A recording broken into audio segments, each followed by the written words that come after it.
안녕하십니까. 초보중개사 페인직전입니다.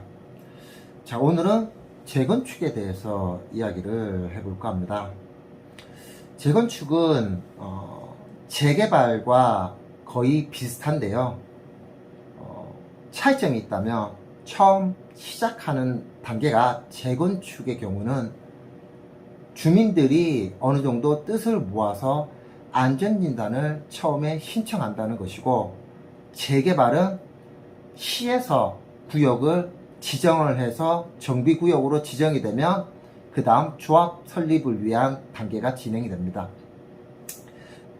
재건축의 경우는 먼저 조건이 있는데요. 안전진단을 먼저 신청해서 통과를 해야 됩니다. 아파트가 낡아서 재건축이 필요한지 아닌지에 대한 기준이 정해놓은 것이 바로 재건축 연한이라는 것이 있습니다. 우리나라 아파트 재건축 연한은 조례에서 정하기를 20년 이상 30년 이하의 범위라고 정해져 있습니다만 보통은 30년입니다. 그러나 30년으로 안전진단을 통과하기 힘들고요. 요즘에는 보통 40년에 최소 40년이 되어야 통과를 할 수 있다고 합니다.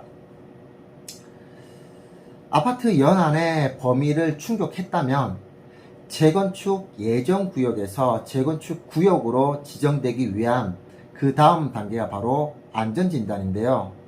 이 안전진단을 통과하는 과정이 재건축에서는 가장 힘들다고 합니다. 재개발에서는 정비구역으로 지정을 받고 난 후에 조합 설립인가를 받기까지, 그러니까 조합 설립 추진위원회가 구성되어서 지역 주민들에게 75% 이상의 동의를 받아서 조합 설립을 하기까지가 굉장히 오랜 시간이 걸리는데, 재건축의 경우는 안전진단을 통과하기가 가장 어렵다고 합니다. 첫 번째 단계인데요, 안전진단이. 자, 일단 안전진단을 신청해서 받게 되면, 자, 그 결과가 A, B, C, D, E 5가지 등급으로 나옵니다. A부터 C 등급까지는 재건축 탈락입니다. 아직까지 살기에 충분히 튼튼하다는 얘기입니다. D등급은 조건부 재건축이라고 합니다. 2차로 정밀 안전진단을 한 번 더 받은 후에 통과하면 재건축을 시행할 수 있다고 합니다. 그리고 마지막 2등급은 건물이 붕괴될 위험이 있으니까 어서 재건축을 시행하라는 의미입니다. 자, 안전진단 기준을 검사하는 항목이 4가지로 분류되는데요. 구조 안전성, 설비 성능, 주거 환경, 그리고 경제성.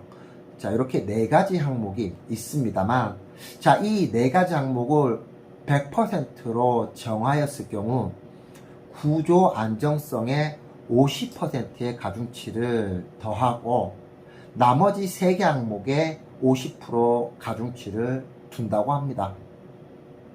다시 말해서 구조 안정성이 안전진단에서 절대적인 비중을 차지하고 있는데요. 이 구조 안정성이라는 것이 건물이 얼마만큼 낡아서 붕괴 위험이 있느냐라는 것을 검사하는 과정입니다. 무분별한 개발을 막기 위해 노무현 정부 때 이 기준이 처음 만들어졌다고 하는데, 박근혜 정부 때는 20%까지 내려갔다고 합니다. 다시 말해서 재건축이라는 것이 건물이 막 무너질 정도까지 오래 되어야만 할 수 있는 것이 아니라 그 이외에 생활하는데 불편한 여러 가지 요소들을 모든 것을 다 고려해서 결정을 하기 때문에 구조 안정성이 20%라는 것은 그렇게 크게 비중이 차지하지 않았다는 뜻입니다. 하지만 문재인 정부 때 다시 50%까지 상향이 되었다고 합니다. 그런데 구조 안정성 50%를 충족시킬 정도의 아파트라면 겉으로 보기에도 매우 낡았고 붕괴 위험까지 보인다고 합니다. 얼마 전 미국 플로리다 아파트 붕괴 사건이 있어서 그런지 오세훈 서울시장이 더욱 적극적으로 재개발을 하기 위해서 노력을 하고 있는 것으로 보입니다만 정부에서는 여전히 완화할 의지가 없어 보입니다.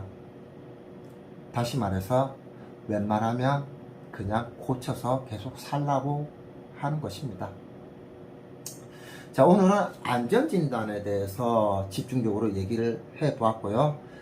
다음 시간에 재건축에 대한 나머지 과정에 대해서도 한번 이야기해 보겠습니다. 감사합니다.